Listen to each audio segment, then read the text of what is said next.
Hello प्यारे साथियों, नमस्ते। कैसे हैं आप सभी? उम्मीद है आप सभी बहुत बढ़िया होंगे और अच्छे से अपनी पढ़ाई को कर रहे होंगे। मैं आपका भाई नीरज यादव स्वागत करता हूं आपके अपने परिवार तैयारी विद नीरज में। जैसा कि मैंने आपको पहले बताया था कि आपकी यहां कंप्लीट एनसीईआरटी मैथ्स कराई जाएगी, तो उसी श्रृंखला के क्रम में मैं एनसीईआरटी क्लास 10th का फर्स्ट चैप्टर लेके आपके सामने उपस्थित हुआ हूँ। फर्स्ट चैप्टर, जैसा कि हम सभी जानते हैं कि एनसीईआरटी क्लास 10th का फर्स्ट चैप्टर हमारा वास्तविक संख्याएं हैं। तो वास्तविक संख्याएं होती क्या हैं, वास्तविक संख्याएं कहाँ से कहाँ तक होती हैं, वास्तविक संख्याओं के अंतर्गत कौन कौन से संख्याएं आती हैं, तो ये सारी चीज़ें हम लोग पढ़ेंगे। तो वास्तविक संख्याएं पढ़नी है तो सबसे पहले हमको इस चीज़ का ज्ञान होना चाहिए कि संख्याएं होती क्या हैं। तो हम लोग सबसे पहले संख्याएं क्या होती हैं उस चीज़ पे चर्चा करेंगे। तो जैसे मैं एक संख्या लिख रहा हूँ, मैंने आपसे कहा यहाँ लिखा है 4 8 2 3 0 6। तो ये हमारी साथियों एक नंबर है। अगर हम पर्टिकुलर इसकी बात करें तो ये हमारा क्या हो जाएगा, तो हम कहेंगे ये हमारा डिजिट हो जाएगा, जिसको हम संख्यांक कहते हैं।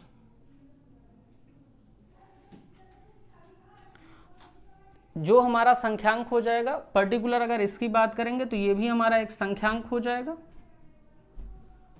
तो डिजिट क्या होता है और संख्या क्या होती है, इसके बीच के फर्क को आप समझ रहे हैं। तो हम यहाँ से कह सकते हैं कि जो संख्याएं हमारी होती हैं वो डिजिट से मिलकर बनी होती हैं। तो अगर कोई सिंगल नंबर लिखा हुआ है, सिंगल डिजिट लिखा हुआ है, तो हम उसको संख्यांक कहेंगे।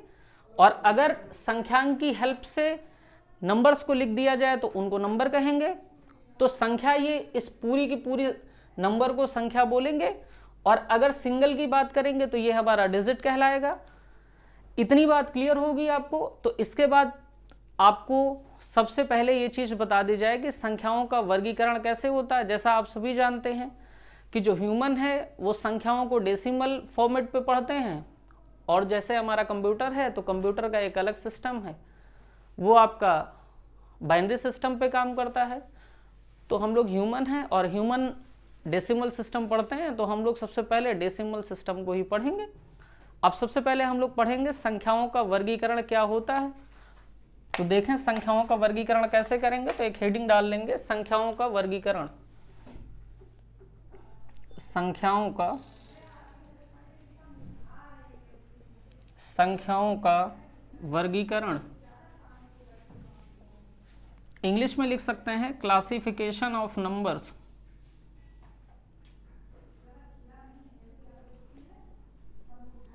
तो जब नंबर्स का क्लासिफिकेशन आप कर रहे हैं तो सर्वप्रथम आप सम्मिश्र संख्याओं से आप शुरू करते हैं। आप कहेंगे कॉम्प्लेक्स नंबर क्या होते हैं, ये सम्मिश्र संख्याएं क्या होती हैं। तो कॉम्प्लेक्स नंबर, जिसको आप हिंदी में कहते हैं सम्मिश्र संख्या, आप हिंदी में इसी को लिखते हैं सम्मिश्र संख्याएं। तो आप कहेंगे ये सम्मिश्र संख्याएं क्या होती हैं। तो मैंने कहा जो भी संख्याएं a प्लस IB के फॉर्म में होंगी वे सारी की सारी संख्याएं आपकी सम्मिश्र संख्याएं कहलाएंगी। वे संख्याएं जो a प्लस IB के फॉर्मेट पे होंगी वो सभी संख्याएं सम्मिश्र संख्याएं कहलाएंगी। तो आपके मन में एक क्वेश्चन होगा कि a क्या है और IB क्या है। तो ये जो IB है ना साथियों, ये आपका काल्पनिक पार्ट है, काल्पनिक भाग है संख्या का, जिसको हम लोग कहते हैं इमेजिनरी नंबर। ये आपका इमेजिनरी नंबर है। और जो A है आपका वो वास्तविक भाग है, तो हम कहेंगे ये वास्तविक भाग है।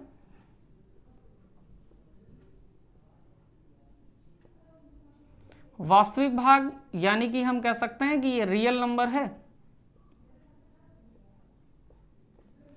आप इसे काल्पनिक भाग की जगह काल्पनिक संख्या भी कह सकते हैं और इसे वास्तविक भाग की जगह वास्तविक संख्या भी कह सकते हैं। तो हम लोग कह सकते हैं कि ऐसी संख्याएं जो काल्पनिक और वास्तविक भाग से मिलकर बनी होती हैं वे सभी संख्याएं सम्मिश्र संख्याएं कहलाती हैं। और सम्मिश्र संख्याओं को हम लोग निरूपित करते हैं a प्लस IB के रूप से। तो प्यारा साथियों, चैप्टर का भी नाम हमारे वास्तविक संख्या ही है। अब कहेंगे काल्पनिक संख्याएं क्या होती, और काल्पनिक संख्याएं तो हमने कहा IB के रूप की हो रही, लेकिन ये आई क्या है, तो साथियों ये आई आपका आयोटा होता है। इस आई को हम लोग आयोटा लिखते हैं, और यहीं पे इस बात का ध्यान रखेंगे कि आयोटा स्क्वायर की जो वैल्यू होती है वो प्लस का 1 होती है, और जो आयोटा की वैल्यू होती है वो अंडर रूट -1 के बराबर होती है। अब अगर डिफिनीशन हमको देनी हो तो हम डिफिनीशन कैसे दे सकते हैं, तो हम लोग कहेंगे ऐसी संख्याएं जिनके साथ में आयोटा लगा होता है वे सभी संख्याएं काल्पनिक संख्याएं कहलाती हैं। ऐसी संख्याएं जिनके साथ में आयोटा लगा होता है वे सभी संख्याएं काल्पनिक संख्याएं कहलाती हैं। या फिर हम लोग कह सकते हैं कि जिन संख्याओं के साथ अंडर रूट में ऋणात्मक चिन्ह पाया जाता है वे सभी संख्याएं भी काल्पनिक संख्याएं कहलाती हैं। फॉर एग्जाम्पल हम लोग यहाँ से कह सकते हैं, उदाहरण के लिए हमारी अंडर रूट -2 जो है एक काल्पनिक संख्या है। इसी प्रकार हम कह सकते हैं कि अंडर रूट का -8 भी एक काल्पनिक संख्या है। तो हम यहाँ डिफिनीशन क्या दे सकते हैं, हम डिफिनीशन दे सकते हैं ऐसी संख्याएं जिनके वर्गमूल के अंदर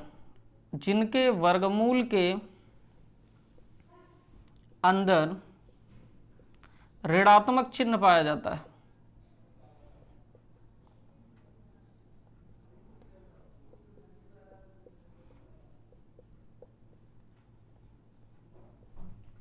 ऐसी संख्याएं जिनके वर्गमूल के अंदर ऋणात्मक चिन्ह पाया जाता है उन संख्याओं को हम लोग काल्पनिक संख्याएं कहते हैं। इसी की दूसरी डिफिनीशन अगर लिखना चाहें तो हम लिख सकते हैं कि ऐसी संख्याएं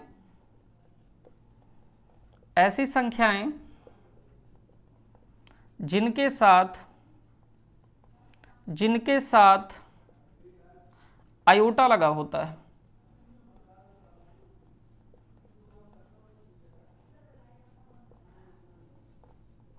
तो हम कहेंगे ऐसी संख्याएं जिनके साथ में आयोटा लगा होता है या जिन संख्याओं के वर्गमूल के अंदर ऋणात्मक चिन्ह पाया जाता है वे सभी संख्याएं हमारी कहलाती हैं सम्मिश्र संख्याएं। अभी इसको एक उदाहरण के माध्यम से और समझना चाहें तो हम लोग यहाँ पे कह सकते हैं, जैसे मैंने आपको पहले से ही बता रखा है कि आयोटा स्क्वायर की जो वैल्यू होती है वो 1 के इक्वल टू होती है, और जो आयोटा की वैल्यू होगी वो -√1 के बराबर होगी। अब यहां जैसे माइनस का √2 हम लोगों ने लिया है, हमारे पास एग्जाम्पल है माइनस का √2, तो इसको प्यारे साथियों हम किस प्रकार से और लिख सकते हैं, तो हम लोग इसको लिख सकते हैं ना कि 2 मल्टीप्लाइडेड बाई -1 लिखा जा सकता है ना। ऐसे ही आगे हम लोग क्या लिख सकते हैं, √2 मल्टीप्लाइडेड बाई -√1। इसको तो √2 वैसे का वैसे लिखा है, और मैंने आपको बता रखा है कि अंडर रूट -1 की जो वैल्यू होती है साथियों आयोटा होती है, तो इसके साथ में हम आयोटा लगा सकते हैं। तो देखिए यहां पे अगर आप नहीं समझ पा रहे तो यहां से आप क्लियरली कह सकते हैं कि जिन संख्याओं के साथ में आयोटा लगा है वे सभी संख्याएं काल्पनिक संख्याएं होती हैं। यहां से क्लियर बात समझ में आ रही है। तो काल्पनिक का पार्ट यही है, सबसे पहले डिफिनीशन है कि जिन संख्याओं के साथ में आयोटा लगा होता है वे काल्पनिक कहलाती, या दूसरी डिफिनीशन को हम क्या कह सकते हैं, ऐसी संख्याएं जिनके वर्गमूल के अंदर ऋणात्मक चिन्ह पाया जाता है वे संख्याएं भी हमारी कहलाती हैं काल्पनिक संख्याएं। आयोटा स्क्वायर की जो वैल्यू होती है वो 1 होती है, और आयोटा की जो वैल्यू होती है वो अंडर रूट -1 के बराबर होती है। एग्जाम्पल इस तरीके से हम लोग हल कर सकते हैं। तो इतनी बात आपको क्लियर होगी, इस उम्मीद के साथ मैं आगे बढ़ने का प्रयास करता हूं। जो बच्चों वास्तविक संख्याएं होती हैं ना, वास्तविक संख्याएं वो बेटा -∞ से लेके +∞ तक होती हैं। और वास्तविक संख्याएं होती क्या हैं, तो हम कहेंगे ऐसी संख्याएं जिनको नंबर लाइन पर हम रिप्रेजेंट कर सकते हैं, प्रदर्शित कर सकते हैं, वे सभी संख्याएं वास्तविक संख्याएं होती हैं। तो हम लोग इस बात को लिख लेते हैं कि ऐसी संख्याएं जिन्हें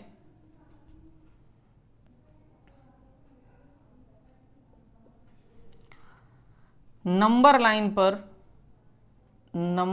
पर प्रदर्शित किया जाता है, प्रदर्शित किया जा सकता है, वास्तविक संख्याएं कहलाती हैं। अब यहाँ से बात समझ लेंगे कि जो वास्तविक संख्याएं हमारी होती हैं वो माइनस इन्फानाइट से प्लस इन्फानाइट होती हैं। काल्पनिक संख्याओं की बात पहले ही खत्म हो चुकी है। वास्तविक संख्याएं हमने बताया कि माइनस इन्फानाइट से लेके प्लस इन्फानाइट तक होती हैं। अब माइनस इन्फानाइट से लेके जो प्लस इन्फानाइट तक हमारी संख्याएं होती हैं उनको हम वास्तविक संख्याएं कहते हैं। अब वास्तविक संख्याओं के क्लासिफिकेशन को भी हम लोग दोस्तों पढ़ेंगे, तो इतना आप नोट कर लीजिए, फिर आगे अपन लोग बात करते हैं।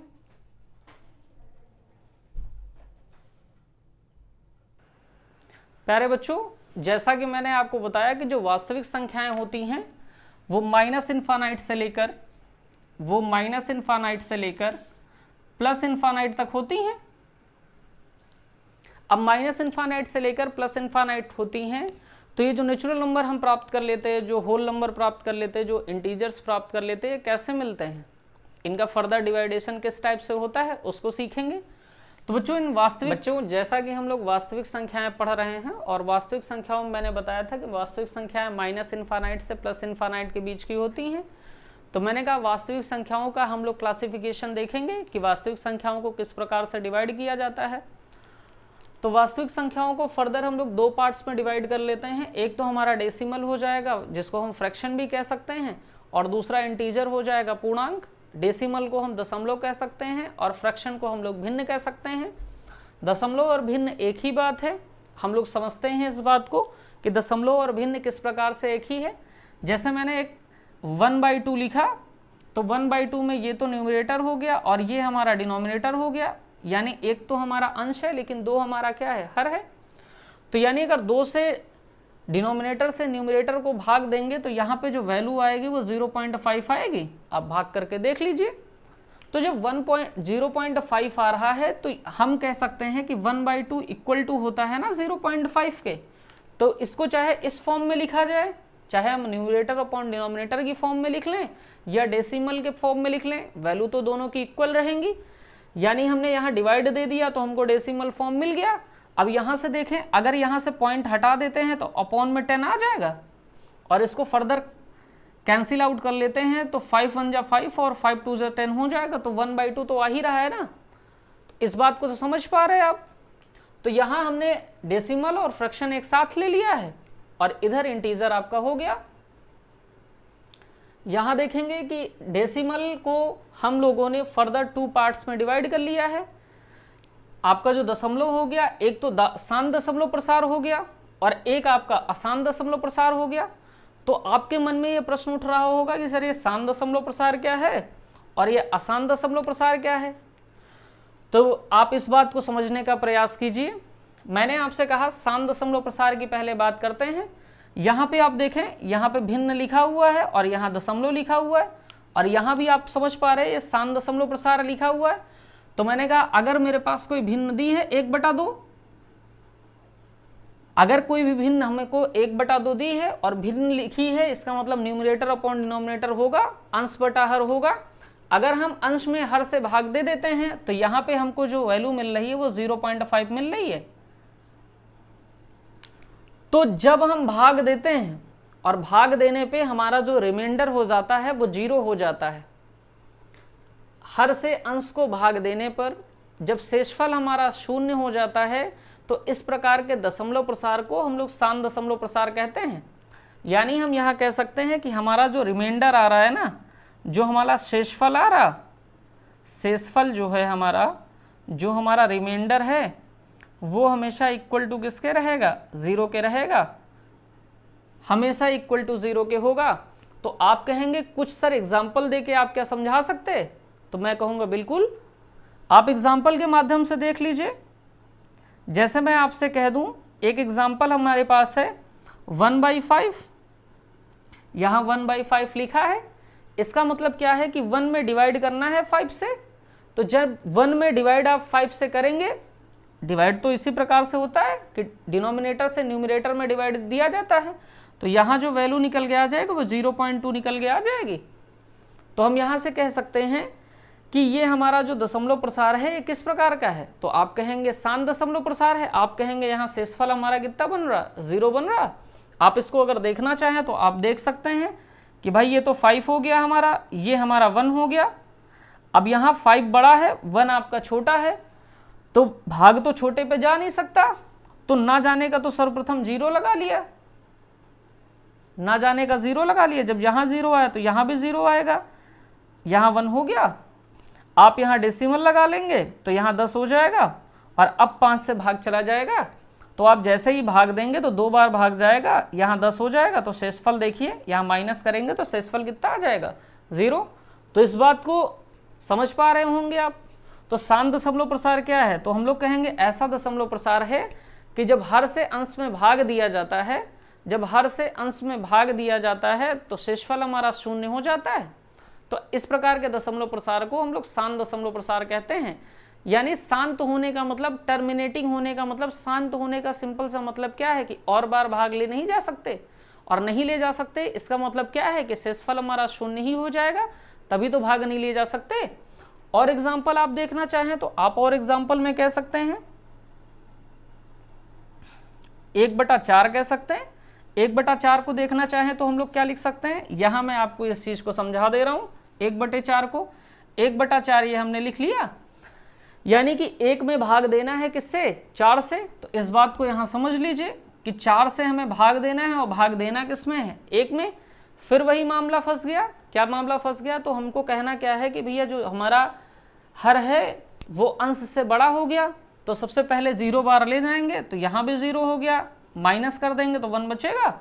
यहाँ जैसे ही आप डेसिमल लगाएंगे यहाँ आपका 10 हो जाएगा, और आप अब कितनी बार भाग ले जा सकते, 2 बार ले जाएंगे तो यहाँ 8 हो गया। जैसे ही माइनस करेंगे आपका 2 बचेगा, दशमलव लगा है तो यहाँ 0 हो गया, और जैसे ही 5 टाइम और ले जाएंगे, 5 बार और ले जाएंगे तो यहाँ 20 हो जाएगा, और जैसे ही 20 हो जाएगा तो यहाँ देखेंगे 20 से 20 माइनस कर दोगे, जैसे प्लस के 20 से माइनस का 20, तो यहाँ पे वैल्यू जो आपको मिल जाएगी वो 0 मिल जाएगी। तो हम यहाँ पे देख रहे हैं रिमाइंडर हमारा कितना आ गया, 0 आ गया, और जैसे ही रिमाइंडर 0 आ गया इसका मतलब हमारा ये दशमलव प्रसार कैसा होगा, शांत दशमलव प्रसार होगा साथियों। तो हम लोग 1/4 को क्या लिख सकते हैं, 0.25 लिख सकते हैं। तो ऐसे ही बहुत सारे शांत दशमलव प्रसार के उदाहरण आप स्वयं बना सकते हैं।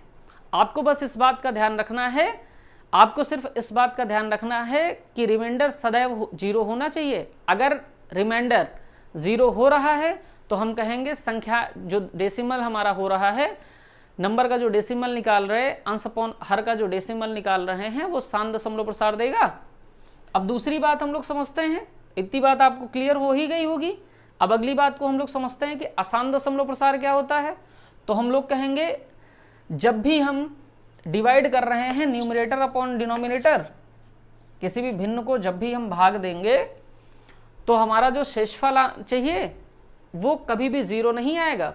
तो यहाँ पे लिख सकते हैं हम लोग, एक छोटी सी बात लिख सकते हैं कि यहाँ शेषफल जो हमारा रहेगा वो कभी भी 0 नहीं होगा। रिमाइंडर यानी कि जो हमारा शेषफल होगा, शेषफल डज नॉट इक्वल टू 0, कभी भी शेषफल हमारा 0 के बराबर नहीं होगा, और शेषफल 0 के बराबर नहीं होगा यानी संख्या को हम और भी बार भाग दे सकते हैं। तो एक उदाहरण के माध्यम से अगर समझना चाहते हैं तो हम लोग समझ सकते हैं। जैसे हम लोग कहें उदाहरण के माध्यम से कि 1/3 को आप देखें, अगर 1/3 को आप देखते हैं तो इसको समझने का प्रयास करिए। बच्चों 1/3 को आप देखेंगे, 1/3 को जैसे ही आप कहेंगे कि 3 आपका हर है, 1 आपका अंश है, तो 3 से आपको 1 में भाग देना है, तो 1 आपका जो है छोटा है 3 से, तो ना जाने के सबसे पहले 0 बार ले जाए 0 ले जाएंगे, और जैसे ही 0 ले जाएंगे तो 0 यहाँ भी लिखा जाएगा, और जैसे ही 1 से 0 को लेस कर देंगे तो 1 आ जाएगा, यहाँ डेसिमल लगा देंगे, दशमलव लगा देंगे, तो यहाँ 0 उतार लेंगे। अब 3 का पहाड़ा 3 बार पढ़ेंगे तो 9 आ जाएगा, 10 में से 9 घटा दिया तो फिर से 1 आ गया, यहाँ डेसिमल लगा है तो यहाँ फिर से 0 आ जाएगा, फिर 3 बार ले गए तो 9 आ गया, यहाँ 1 बचा, यहाँ डेसिमल लगा है तो 0 उतार लिया, फिर 3 बार ले गए तो फिर से 9 आ गया। यहाँ पे हम लोग देख सकते हैं कि एक निश्चित पैटर्न हमारे पास मिल रहा है, एक निश्चित पैटर्न मिल रहा है। उस निश्चित पैटर्न पे हम देख रहे हैं कि यहाँ पे 1 आ रहा, यहाँ भी 1 आ रहा, यहाँ भी 1 आ रहा, और यहाँ भी 1 आ रहा। इसका मतलब क्या है कि जैसे ही हम डेसिमल यहाँ पे देखेंगे तो यहाँ फिर से 0 बढ़ जाएगा, यानी हमको इसको डिवाइड करना होगा, फर्दर 3 टाइम ही जाएगा, तो इसको हम लोग क्या लिख सकते हैं, 0.3333 लिख सकते हैं। और ये कितने टाइम जाएगा, इनफाइनाइट टाइम जाएगा। यानी कि शेषफल हमारा देखिए हमेशा कितना आ रहा है, 1 आ रहा है। और मैंने कंडीशन आपको क्या बताई कि रिमाइंडर कभी भी शून्य के इक्वल टू नहीं होगा।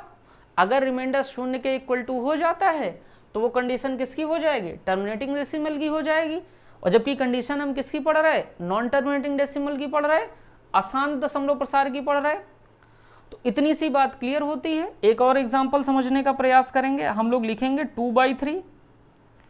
2/3 को आप ऐसे ही डिवाइड करके देखोगे तो सर वैल्यू जो आएगी वो 0.66666 and so on infinite time आएगी। ऐसे ही आप आगे देखोगे तो आपकी इसी टाइप की वैल्यूज मिलेंगी। इसी पे आपका √2 भी आएगा, इसी पे √5 भी आएगा, इसी पे √7 भी आएगा।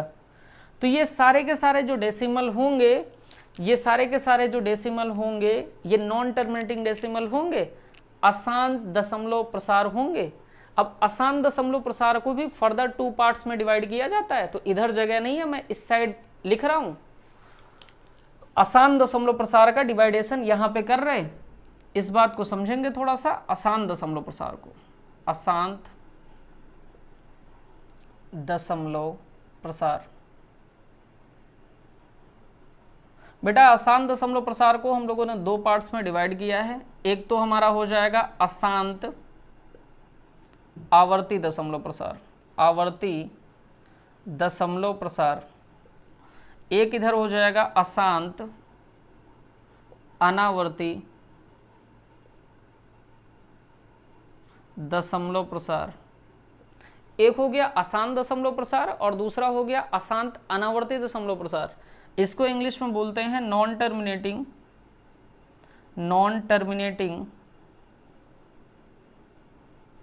Repeating decimal, non terminating repeating decimal. ये हो जाएगा आपका नॉन टर्मिनेटिंग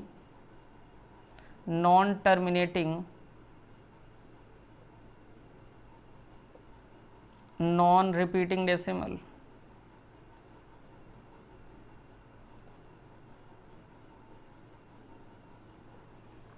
बच्चों आज की क्लास यहीं तक रखते हैं। अगली क्लास में हम लोग इसके एग्जाम्पल भी देख लेंगे और आगे की जो चीज़ें हैं उनको भी देख लेंगे।